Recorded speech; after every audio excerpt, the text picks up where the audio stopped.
ಯಾರೋ ಒಬ್ರು ದೊಡ್ಡ ವ್ಯಕ್ತಿ ಹೇಳಿದ್ರು, ಪುಣ್ಯಾತ್ಮ ತಮ್ಮ ನಿನ್ ಕೈಲಿ ಆದ್ರೆ ಒಂದು ಗೋರ್ಮೆಂಟ್ ಜಾಬ್ ತಗೊಂಡ್ ತೋರ್ಸು, ಅಥವಾ ಒಂದು ಗೋರ್ಮೆಂಟ್ ಯಾವ್ದಾದ್ರು ಒಂದು ಗೋರ್ಮೆಂಟ್ ಕೆಲಸ ತಗೊಂಡ್ ತೋರ್ಸು, ಅವಾಗ ನಾನೇ ಬಂದು ನಿನಗೆ ಸಲ್ಯೂಟ್ ಹೊಡ್ತೀನಿ ಅಂತ. ನಿನ್ ಕೈಲಿ ಆಗಲ್ಲ, ನಿನ್ನಲ್ಲಿ ಅಷ್ಟು ಧೈರ್ಯ ಇಲ್ಲ, ತಾಳ್ಮೆ ಇಲ್ಲ, ನಿನ್ ಕೈಲಿ ಆ ಕೆಲಸ ನೀಗುದೇ ಇಲ್ಲ ಅಂದಾಗ ನೀ ಇಂಥ ಪೂರ್ಕಿ ಮಾತುಗಳನ್ನ, ಇಂಥ ಚಪ್ರಿ ಕೆಲಸಗಳನ್ನ ಮಾಡ್ಕೋತ ಅಡ್ಡಾಡ್ತೀಯ ಅಂತ ಅಂದಿದ್ರು. ಯಾಕಂದ್ರೆ ಗೋರ್ಮೆಂಟ್ ಜಾಬ್ ಅನ್ನ ತಗೊಳ್ಳೋದು ಅಷ್ಟೊಂದು ಈಸಿ ಕೆಲಸ ಅಲ್ಲ. ಒಂದು ಗೋರ್ಮೆಂಟ್ ಕೆಲಸಕ್ಕೆ ಅದರೇ ಆದಂತ ಒಂದು ಪರಿಶ್ರಮ ಇದೆ, ಅದಕ್ಕೆ ಆದಂತ ಒಂದು ಕತೆ ಇದೆ, ನಾನು ನಂಬ್ತೀನಿ ಸರ್ ಅಂತ ಹೇಳಿದ್ರು ದೊಡ್ಡ ವ್ಯಕ್ತಿ ಸರ್ ಅವರು. ಆದ್ರೆ ಒಂದು ವಿಚಾರ ಸರ್, ಒಬ್ಬ ಡಾಕ್ಟರ್ ತನ್ನ ಮಗನ್ನ ನನಗಿಂತ ದೊಡ್ಡ ಡಾಕ್ಟರ್ ಮಾಡಬೇಕು ಅಂತ ಕನಸು ಕಾಣ್ತಾನೆ, ಬಯಸ್ತಾನೆ. ಅದೇ ಒಬ್ಬ ಗೋರ್ಮೆಂಟ್ ನೌಕರಿಯಸ್ಥ ತನ್ನ ಮಗನ ಇನ್ನೂ ಹೈ ಪೋಸ್ಟ್ ನಲ್ಲಿ ನೋಡ್ಬೇಕು ಅಂತ ಆಸೆ ಪಡ್ತಾನೆ. ಒಬ್ಬ ವ್ಯಾಪಾರಸ್ಥ ನನ್ನ ಮಗ ತನಕಿಂತ ದೊಡ್ಡ ವ್ಯಾಪಾರಸ್ಥ ಆಗ್ಬೇಕು ಅಂತ ಆಸೆ ಪಡ್ತಾನೆ. ಒಬ್ಬ ಬಿಸ್ನೆಸ್ ಮ್ಯಾನ್ ತನ್ನ ಮಗನ್ನ ಇನ್ನೂ ದೊಡ್ಡ ಬಿಸ್ನೆಸ್ ಮ್ಯಾನ್ ಆಗಿ ನೋಡೋಕೆ ಇಷ್ಟಪಡ್ತಾನೆ. ಆದ್ರೆ ಒಬ್ಬ ರೈತ ತನ್ನ ಮಗನ್ನ ನನ್ನ ಥರನೇ ರೈತ ಆಗಬೇಕು, ನನಗಿಂತ ದೊಡ್ಡ ರೈತ ಆಗಬೇಕು ಅಂತ ಯಾವತ್ತೂ ಇಷ್ಟಪಡೋಲ್ಲ ಸರ್. ಯಾಕಂದ್ರೆ ನೀವು ಹೇಳಿದಿರಲ್ವಾ, ಗೌರ್ಮೆಂಟ್ ನೌಕರಿಗೆ ಅದಕ್ಕೆ ಆದ ಒಂದು ಕತೆ ಇದೆ ಅಂತ. ಹಾಗೆ ಇಲ್ಲಿ ಕೂಡ ಒಂದು ದೊಡ್ಡ ಕತೆನೇ ಇದೆ. ಕತೆ ಅಲ್ಲ ಸರ್, ಒಂದು ಇತಿಹಾಸನೇ ಇದೆ. ಸಿಂಪಲ್ ಆಗಿ ಹೇಳ್ತೀನಿ ಕೇಳಿ.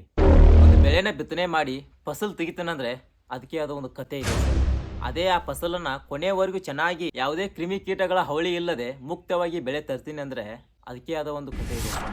ಅದೇ ಬೆಳೆ ತಂದ ಮೇಲೆ ವಾಪಸ್ ಅದನ್ನು ಒಂದು ಉತ್ತಮವಾದ ರೇಟಿಗೆ ಮಾರಬೇಕಾದ್ರೆ ಅಲ್ಲಿ ಒಂದು ಯುದ್ಧನೇ ಆಗುತ್ತೆ ಸರ್. ಕಾರಣ ಇಷ್ಟೇ, ಬೆಳೆ ಬಂದಾಗ ರೇಟ್ ಇರಲ್ಲ, ರೇಟ್ ಇದ್ದಾಗ ಬೆಳೆ ಇರಲ್ಲ. ಕೆಲವರು ಬೋಳಿ ಮಕ್ಕಳು ಅನ್ಬಹುದು, ಇದು ಕಾಮನ್ ಅಲ್ವಾ, ಬೆಳೆ ಜಾಸ್ತಿ ಕೂಡಿರುತ್ತೆ, ರೇಟ್ ಬಿದ್ದಿರುತ್ತೆ, ಬೆಳೆ ಇರಲ್ಲ, ರೇಟ್ ಏರಿರುತ್ತೆ. ಸರ್, ನೀವು ಬೆಳೆಗಳಿಗೆ ಮಾತ್ರ ಬೆಲೆ ಕಟ್ತಾ ಇದ್ದೀರಾ. ಅದರ ಹಿಂದ್ಗಡೆ ಒಬ್ಬ ವ್ಯಕ್ತಿ ಇದ್ದಾನೆ, ತನ್ನ ರಕ್ತನ ಬೆವರಿನ ತರ ಸುರಿಸಿರುತ್ತಾನೆ ಆ ಬೆಳೆ ಬರೋದಕ್ಕೆ. ಆತನ ಬಗ್ಗೆ ಯಾರು ಚಿಂತೆ ಮಾಡ್ತಾ ಇಲ್ಲ. ಅದಕ್ಕೆ ಸರ್, ಒಬ್ಬ ರೈತ ತನ್ನ ಮಗ ನನ್ನ ಥರನೇ ಒಬ್ಬ ರೈತ ಆಗಲಿ ಅಂತ ಯಾವತ್ತೂ ಆಸೆ ಪಡಲ್ಲ.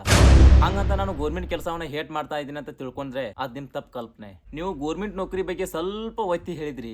ನಾನು ಪೃಥ್ವಿಯ ಪುತ್ರನಾಗಿರುವುದರಿಂದ ಸ್ವಲ್ಪ ಜ್ವಾಳದ ಕಾಳದಷ್ಟೇ ಅಲ್ಲಲ್ಲ ಸಜ್ಜಿ ಕಾಳದಷ್ಟೇ ಹೇಳಿದೆ. ಒಬ್ಬ ವ್ಯಾಪಾರಸ್ಥ ರೈತನ ಬೆಳೆ ಖರೀದಿ ಮಾಡುವಾಗ 100, 200, 300, 400 ರೂಪಾಯಿ ಶಾಣೆತನ ಮಾಡಿ ಇದು ನನಗೆ ನಷ್ಟ ಆಗ್ಬೋದು ಅಂತ ಊಹೆ ಮಾಡ್ಕೊಂಡು ಆ ವ್ಯಾಪಾರನ ಅಲ್ಲಿಗೆ ಬಿಟ್ಟು ಹೋಗ್ಬೋದು. ಅದೇ ಒಬ್ಬ ರೈತ ಆ ಪೀಕಿನ ಬೆಳೆಯಲ್ಲಿ 1000, 10,000 ಒಂದೊಂದು ಸರ್ತಿ ಪೂರ್ತಿನೋ ನಷ್ಟ ಆದ್ರೂ ಯೋಚನೆ ಕೂಡ ಮಾಡದೆ ಆ ಪೀಕಿನ ಬೆಳೆಯನ್ನು ಕೊಟ್ಟು ಬಿಡ್ತಾನೆ. ಯಾಕಂದ್ರೆ ಆತ ಯಾವ ಪರಿಸ್ಥಿತಿಯಲ್ಲಿ ಇದ್ದಾನೆ ಅಂತ ಯಾರಿಗೂ ಗೊತ್ತು. ಆತ ಯಾವ ಪರಿಸ್ಥಿತಿಯನ್ನ ಯಾವ ತರ ಫೇಸ್ ಮಾಡ್ತಾ ಇದ್ದೀನಿ ಅಂತ ಯಾವ ಸೋಳೆ ಮಗನೋ ಯೋಚನೆ ಮಾಡಲ್ಲ. ಕರಿ ಕುಂಡಿ ಮಾಡ್ಕೊಂಡು ಕರಿ ಕುರ್ಚಿ ಮೇಲೆ ಕುಂತು ಮಾತಾಡಿದಷ್ಟು ಸುಲಭವಲ್ಲ.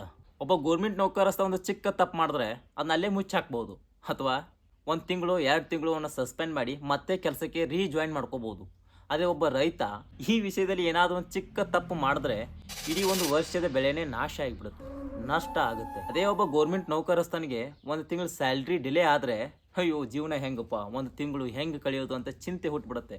ಅದೇ ಒಬ್ಬ ರೈತ ಬೆಳೆಯೆಲ್ಲ ಚೆನ್ನಾಗಿ ಬಂದು ವರ್ಷದ ಕೊನೆಯಲ್ಲಿ ಯಾವುದೋ ಒಂದು ನೈಸರ್ಗಿಕ ವಿಕೋಪ ಬಂದು ಸತ್ಯಾನಾಶ ಆಗಿ ಹೋದ್ರೆ ಆತನ ಪರಿಸ್ಥಿತಿ ಹೆಂಗ್ ಸರ್? 1 ತಿಂಗಳ ಸ್ಯಾಲ್ರಿಗೋಸ್ಕರ ಒದ್ದಾಡ್ತದ ಒಬ್ಬ ಗೋರ್ಮೆಂಟ್ ವ್ಯಕ್ತಿ. ಬೆಳೆ ಎಲ್ಲ ಚೆನ್ನಾಗಿ ಬಂದು ರೇಟ್ ಇಲ್ಲ ಅಂದ್ರೂ ತಲೆ ಕೆಡಿಸ್ಕೊಂಡು ಯಾವುದೋ ಒಂದು ನೈಸರ್ಗಿಕ ವಿಕೋಪ ಬಂದು ಬೆಳೆಯೆಲ್ಲ ನಷ್ಟವಾದರೂ ದುಃಖಿಸದೆ, ಕಷ್ಟ ಎನಿಸದೆ ಎದೆ ಗುಂದದೆ ಮುಂದಿಟ್ಟ ಹೆಜ್ಜೆ ಹಿಂದೆ ತೆಗೆಯದೆ ಮತ್ತೆ ನೇಗಲನ್ನು ಹೆಗಲ ಮೇಲೆ ಇಟ್ಕೊಂಡು ಭೂಮಿಗೆ ಉಳುಮೆ ಮಾಡಕ್ಕೆ ಇಳ್ತಾನಲ್ವಾ ಸರ್, ಅದು ಆತ್ಮವಿಶ್ವಾಸ, ಧೈರ್ಯ ಸರ್. ಈಗ ಹೇಳಿ, ತಿಂಗಳಿಗಾಗಿ ಸ್ಯಾಲ್ರಿ ತಗೋತಿರೋ ಒಬ್ಬ ಗೋರ್ಮೆಂಟ್ ವ್ಯಕ್ತಿ ವರ್ಷವಾದ್ರೂ ಲಾಭ ಆಗುತ್ತೆ ಅನ್ನೋ ಭರವಸೆ ಇಲ್ಲದೆ ಕೆಲಸ ಮಾಡೋ ವ್ಯಕ್ತಿ ಯಾರು ಗ್ರೇಟ್ ಸರ್? ರೈತನೇ ದೇಶದ ಬೆನ್ನೆಲುಬು ಅಂತ ಯಾವನೋ ಬೋಳಿ ಮಗ ಹೇಳಿದ. ಆದ್ರೆ ಅದೇ ಬೆನ್ನೆಲುಬು ಆದ ವ್ಯಕ್ತಿಗೆ ಬೆನ್ನು ಅಂತ ಬಂದ್ರೆ ಬೆಳಿ ಅರಿವಿ ಹಾಕೊಂಡು ಬೆಳ್ಳಗಾಗಿ ಬೆನ್ನು ತೋರಿಸಿ ಹೋಗೋ ಬೋಳಿ ಮಕ್ಕಳು ಹೆಚ್ಚು ಸರ್. ಮತ್ತೆ ಮುಂದೋದು ನಿಮ್ಮಂತ ಶಾಣ್ಯ ಸರ್ಗಳು ಅನ್ಬೋದು ಗೌರ್ಮೆಂಟ್ ಕೆಲಸಗಾರ ಇಲ್ಲದೆ ದೇಶ ನಡೆಸೋದು ತುಂಬಾ ಕಷ್ಟ ಅಂತ. ಸರ್, ದೇಶ ನಡೆಸೋದು ತುಂಬಾ ಕಷ್ಟ. ಅದೇ ಒಬ್ಬ ರೈತ ಇಲ್ಲದೆ ದೇಶವನ್ನು ಊಹೆ ಮಾಡ್ಬೋದು ತುಂಬಾ ಕಷ್ಟ ಸರ್. ದೇಶ ನಿಂತಿರುವುದೇ ಅರ್ಥಶಾಸ್ತ್ರದ ಮೇಲೆ, ಅರ್ಥಶಾಸ್ತ್ರ ನಿಂತಿರುವುದೇ ಕೃಷಿ ಮೇಲೆ. ಇನ್ನು ಕೆಲವರು ಬಿಳಿ ಅರ್ಬಿ ಹಾಕೊಂಡು ವಾದ ಮಾಡ್ತಾರೆ ಬೋಳಿ ಮಕ್ಕಳು, ಇನ್ನು ರೈತರಿಂದ ಅಷ್ಟೇನಾ ದೇಶ ನಿಂತಿರೋದು, ಕೈಗಾರಿಕೆಗಳಿಂದ ದೇಶ ನಿಂತಿದೆ ಅಂತ. ಸರ್, ಪ್ರತ್ಯಕ್ಷವಾಗಿ ಪರೋಕ್ಷವಾಗಿ ಇವತ್ತು ಕೈಗಾರಿಕೆಗಳು ನಡೆದಿದ್ದಾವೆ ಅಂದ್ರೆ ಅದಕ್ಕೆ ರೈತನೇ ತಳಪಾಯ ಸರ್. ಹೇಗೆ ಅಂದ್ರೆ ಒಂದು ಚಿಕ್ಕ ಉದಾಹರಣೆ ನೋಡಿ. ಒಬ್ಬ ರೈತನ ಮನೆಯಲ್ಲಿ ದೀಪಕ್ಕೆ ಹಚ್ಚಕ್ಕೆ ಬತ್ತಿ ಇಲ್ಲ ಅಂದ್ರೂ ಹತ್ತಿಯನ್ನ ಬೆಳೆದು ಆತ ಕಳಿಸಿದಾಗಲೇ ಸರ್ ಅಲ್ಲಿ ಒಂದು ಕೈಗಾರಿಕೆ ನಡೆದಿರೋದು. ಉದಾಹರಣೆಗೆ ಬಟ್ಟೆಗಳು, ಅದೇ ಬೆಡ್ಶೀಟ್ ಮುಂತಾದವುಗಳನ್ನ ನಡೆಸೋ ಕೈಗಾರಿಕೆ ಆಗಿದೆ. ತನ್ನ ಮನೆಯಲ್ಲಿ ಒಂದು ಮುಟ್ಟಿಗೆ ಸಕ್ರಿ ಬೆಲ್ಲ ಇಲ್ಲ ಅಂದ್ರೂ ಹೊಟ್ಟಿಗೆ ಬಟ್ಟೆ ಕಟ್ಕೊಂಡು ಕಬ್ಬು ಬೆಳೆಸಿ ಕಬ್ಬನ್ನ ಫ್ಯಾಕ್ಟ್ರಿ ಕಳಿಸಿದಾಗಲೇ ಸರ್ ಫ್ಯಾಕ್ಟ್ರಿ ನಡೆಯುವುದು, ಅಲ್ಲಿಂದ ಸಕ್ರಿ ಇಡೀ ಆಲ್ ಓವರ್ ಅಲ್ಲಿ ಸಪ್ಲೈ ಆಗುತ್ತೆ. ಹೀಗೆ ಒಂದಲ್ಲ ಒಂದು ಕೈಗಾರಿಕೆಗೆ ರೈತ ಪ್ರತ್ಯಕ್ಷವಾಗಿ ಮತ್ತು ಪರೋಕ್ಷವಾಗಿ ತಳಪಾಯವಾಗಿದೆ ಸರ್. ಇದು ಬರೀ ಸಿಂಪಲ್ ಲೆಕ್ಕ ಸರ್, ಹೇಳ್ತಾವಾದ್ರೆ ದೊಡ್ಡ ಇತಿಹಾಸನೇ ಇದೆ. ಅದು ಅಷ್ಟೇ ಅಲ್ಲ ಸರ್, ಇನ್ನೊಂದು ಮಾತಿದೆ, ನಿಮಗೆ ತಿಂಗಳ ಪಾಕೆಟ್ ಮನಿಗೆ ಸ್ಯಾಲ್ರಿ ಬರ್ತಾ ಇದೆ ಅಂತಂದರೆ ಅದಕ್ಕೆ ಪ್ರತ್ಯಕ್ಷವಾಗಿ ಮತ್ತು ಪರೋಕ್ಷವಾಗಿ ರೈತನೇ ಕಾರಣ ಆಗಿರ್ತಾನೆ. ಹೆಂಗಪ್ಪ, ನಾವು ಗೌರ್ಮೆಂಟ್ನವ್ರಿಗೆ ಕೆಲಸ ಮಾಡ್ತೀವಿ, ಗೌರ್ಮೆಂಟ್ನವ್ರಿಗೆ ಸ್ಯಾಲ್ರಿ ಕೊಡ್ತಾರೆ ಅಂತ ನೀವು ಅನ್ಬೋದು. ಗೌರ್ಮೆಂಟ್ನವ್ರು ಏನಾದ್ರು ನಮ್ಮ ಹತ್ರ ಮೆಷಿನ್ ಇದೆ, ನೋಟ್ನ ಪ್ರಿಂಟ್ ಹಾಕಿ ಹಂಗಂಗೆ ನೀವು ಸ್ಯಾಲ್ರಿಗಳನ್ನ ಕೊಟ್ಟು ಬಿಡ್ತೀನಿ ಅಂತಂದ್ರೆ ಹಣದ ಮೌಲ್ಯವೇ ಕಳ್ಚಿ ಹೋಗುತ್ತೆ ಸರ್. ಅವಾಗ ಹೆಣಕ್ಕಿದ್ದಷ್ಟು ಬೆಲೆ ಹಣಕ್ಕಿರಲ್ಲ ಸರ್. ಸರ್ಕಾರ ನೋಟ್ ಪ್ರಿಂಟ್ ಮಾಡುವುದೇ ಆ ವರ್ಷದ GDP ಆಧಾರದ ಮೇಲೆ, ಅಂದ್ರೆ ಒಟ್ಟು ದೇಶೀಯ ಉತ್ಪನ್ನ. ಮತ್ತೆ ಮುಂದುವರೆದು ಕೆಲವು ಶಾಣೆ ಹಳ್ಸಿ ಮಕ್ಕಳು ಕೇಳಬಹುದು, ಇನ್ನು GDPಗೆ ರೈತ ಅಷ್ಟೇ ಕೊಡುಗೆ ಕೊಟ್ಟಿದ್ದಾನ? ಹಲವಾರು ಕೈಗಾರಿಕೆಗಳು ಕೊಡುಗೆ ನೀಡಿದ್ದಾವೆ, ನಂಬೋಣ ಸರ್. ಆದರೆ ಕೈಗಾರಿಕೆಗಳು ಪ್ರತ್ಯಕ್ಷವಾಗಿ ಮತ್ತು ಪರೋಕ್ಷವಾಗಿ ನಡಿಬೇಕಂದ್ರೆ ಅದಕ್ಕೆ ಯಾರು ತಲೆಪಾಯ ಹಾಕಿದ್ದಾರೆ ಅಂತ ಈಗ ತಾನೇ ಜಸ್ಟ್ ಹೇಳಿದ್ದೀನಿ, ಅಷ್ಟು ಬೇಗ ಮರಿಬೇಡಿ.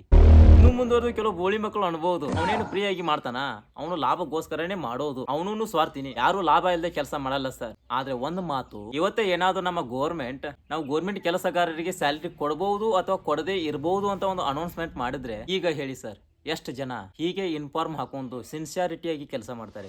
ಸಿನ್ಸಿಯಾರಿಟಿಯನ್ನ ಮೊದಲು ಪಕ್ಕಕ್ಕಿಡಿ, ಯಾಕಂದ್ರೆ ಸ್ಯಾಲ್ರಿ ಕೊಟ್ಟರು ಸಿನ್ಸಿಯಾರಿಟಿ ಕಾಣ್ತಾ ಇಲ್ಲ, ಸ್ಯಾಲ್ರಿನೇ ಕೊಡಲ್ಲ ಅಂತ ಅನೌನ್ಸ್ಮೆಂಟ್ ಮಾಡಿದ್ಮೇಲೆ ಅಯ್ಯೋ. ಅದೇ ಒಬ್ಬ ರೈತ ಈ ವರ್ಷ ಲಾಭ ಆಗೇ ಆಗುತ್ತೆ ಅನ್ನೋ ಧೈರ್ಯಕ್ಕಿಂತ ನಷ್ಟವಾದರೂ ಆಗ್ಬಾರು ಅನ್ನೋ ಭಯದಲ್ಲೇ ಏನೇನೋ ಹೋರಾಟ ಮಾಡ್ತಾರೆ. ಅದನ್ನ ಕೆಲವರು ಚಪ್ರಿ ಕೆಲಸ ಅಂತಾರೆ, ಇನ್ನು ಕೆಲವರು ಸ್ವಾರ್ಥಿ ಕೆಲಸ ಅಂತಾರೆ. ಇಷ್ಟೆಲ್ಲ ಇದ್ರೂ ಹಿಂಗೆಲ್ಲ ಅಂತೀರಲ್ಲ, ನೀವೇ ಗ್ರೇಟ್ ಸರ್. ಓಕೆ ಸರ್, ನಿಮ್ಮದೇ ಕರೆ ಸರ್.